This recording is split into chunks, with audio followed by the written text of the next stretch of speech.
Halo, assalamualaikum warahmatullahi wabarakatuh. Jumpa lagi dengan saya, Freddy Sudaryanto, di channel YouTube-nya Freddy Sudaryanto. Sobat, masih seputar kasus Jalan Cagak Subang. Sebelumnya saya ucapkan banyak terima kasih kepada rekan-rekan sahabat yang sudah subscribe di channel YouTube saya. Semoga kebaikannya dibalas Allah Subhanahu wa Ta'ala dengan rezeki yang banyak dan berlimpah. Dan kita doakan saudara-saudara kita yang sedang terima musibah, yang sedang sakit, semoga Allah mengangkat musibah dan sakitnya. Dan almarhumah dan kena husnul khotimah Ibu Tuti dan Amelia. Baik, saya akan coba membahas masalah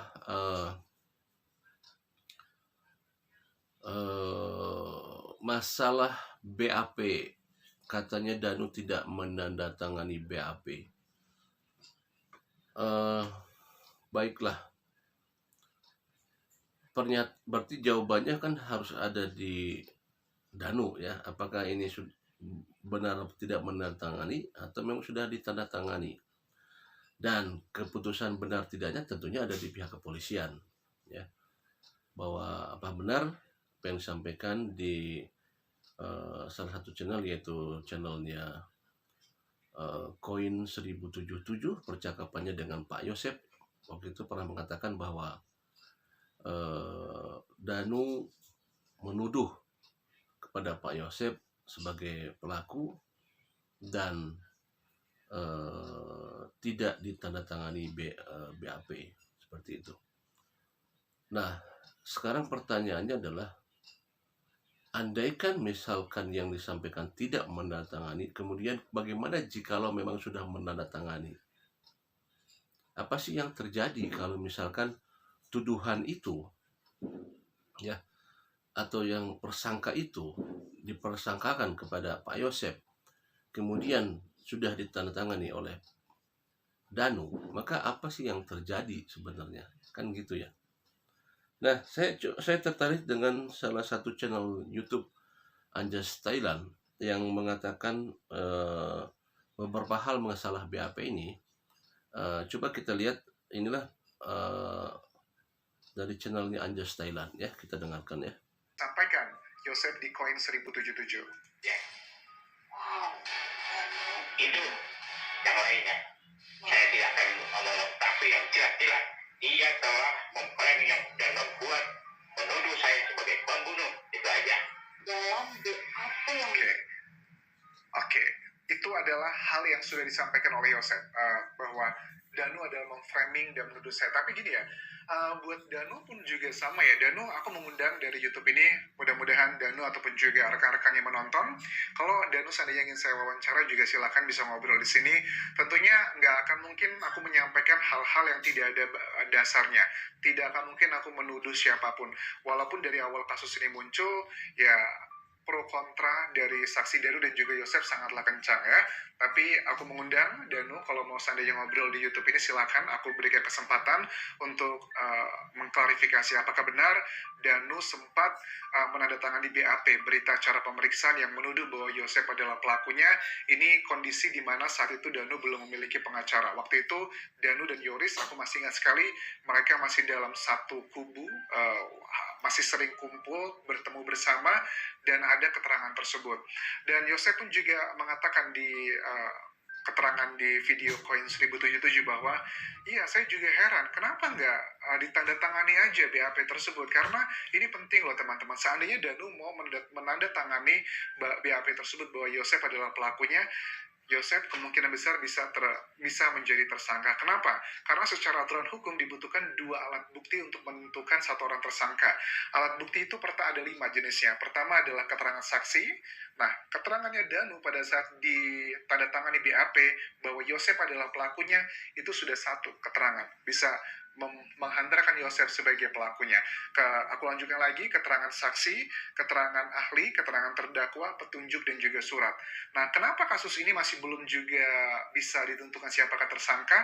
Ya karena memang belum ada 2 alat bukti yang kuat merujuk ke saksi ataupun juga orang yang diduga sebagai pelakunya. Kalau seandainya Danu menandatangani bahwa Yosef adalah pelakunya, aku sangat yakin polisi akan bisa dengan mudah menangkap Yosef sebagai tersangkanya karena dibutuhkan 2 alat bukti ya. Nah, keterangan ahli juga bisa aja dipakai oleh tim penyidik Polda Jabar untuk menjerat juga Yosef dengan misalnya adalah jika seandainya ini adalah relevan ya, yang tersebar di media massa adalah mengenai bercak merah yang dimiliki Yosef di titik di bagian kalau nggak salah itu di kancing dan juga dekat dengan kerahnya Yosef. Itu adalah dugaan yang tersebar di media massa. Itu kalau seandainya memang itu related dengan kasus ini, sebenarnya sudah ada 2 alat bukti yang bisa mengarah ke Yosef. Jika itu adalah benar, karena kan yang kita ketahui ini hanya dari media massa. Mungkin penyidik punya alasan hal-hal yang mengkategorikan ini nggak relevan anjas atau ini relevan, itu juga unik ya. Begitupun juga sama dengan Danu, kalau kita ngomongin soal data-data yang merujuk ke alat bukti mengenai anjing pelacak, kan ya anjing pelacak itu termasuk petunjuk teman-teman, bisa merujuk ke alat bukti, tapi aku nggak bisa.